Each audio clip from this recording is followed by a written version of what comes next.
Hi there everyone, hope you're well. Today we're tackling what's making learning so awesome. Instructional design. If you've ever wondered how to turn blah blah blah into aha in a classroom or online, then stick around to learn more about instructional design. What even is instructional design? I get asked this on a regular basis. They're like, Charlotte, what is e-learning instructional design? What do you do? So in this video, I'll be explaining to you what instructional design is, why we need it, what industries rely on it, different types of delivery methods as well. So let's use an example of traveling first. Big travel lover, you may have seen on my other videos. Let's say you're aimlessly walking around Tokyo, Japan, one of my favorite countries. And you're aimlessly just going in your own time, in your own way, having a look round, but you don't really have a plan. Obviously, when you don't have a plan, you may miss all those hidden gems. But with careful planning and creativity, your experience transforms because you've done the research, you know where to go, you've used an interactive app that tells you where the best hotspots is to eat and things like that. You've been to cultural workshops and you've really immersed in the language as well. Now think about it.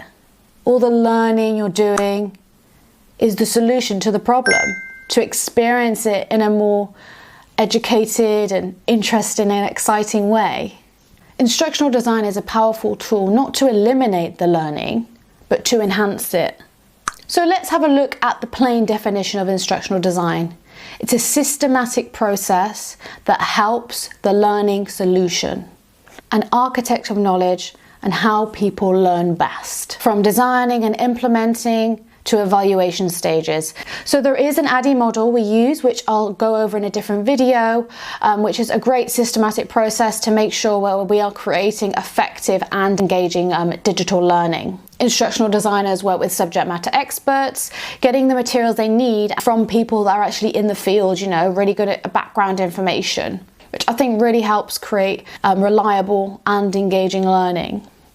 So let's use an example of why maybe a big tech company has just launched a new product and they need their employees to learn about it and teach them.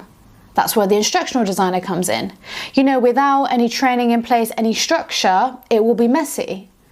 People won't understand it. It might not be consistent, it might not be structured in a way that's going to help them learn. We need to figure out what the learners already know, what they need to learn more about. We need to figure out what materials they're going to use. How do we make it effective? How do we evaluate it to know it's actually worked? They've checked the training and it's engaging. They've completed the training. Instructional designer is to make the learning easier. For example, let's say you've been given a 50-page document that you need to study overnight and, it's quite a heavy topic. Let's say it's in compliance or something, or coding.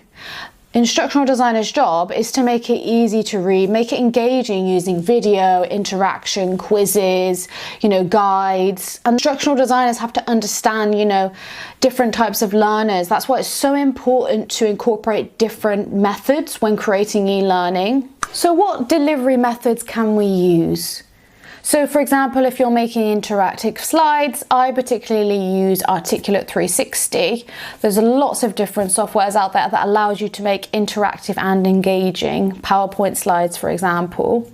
Instructional designers usually use an LMS platform to manage all the materials in one place, and also they can track and analyze statistics as well afterwards to see how the learners are doing when they are taking part in the learning. Learners can access their training, track how they're doing, go back to it whenever they want through the LMS system. So now let's look at different industries that rely on instructional designers to create the learning materials. Corporate training, they require, onboarding processes, compliance, the list continues. Leadership, sales, customer service, software training. Higher education, lots of online courses to access through universities. A lot of it is online, studying, degrees, bachelor's, master's. Healthcare is a big one. Hospitals, clinics.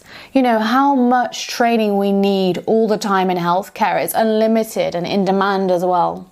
Technology.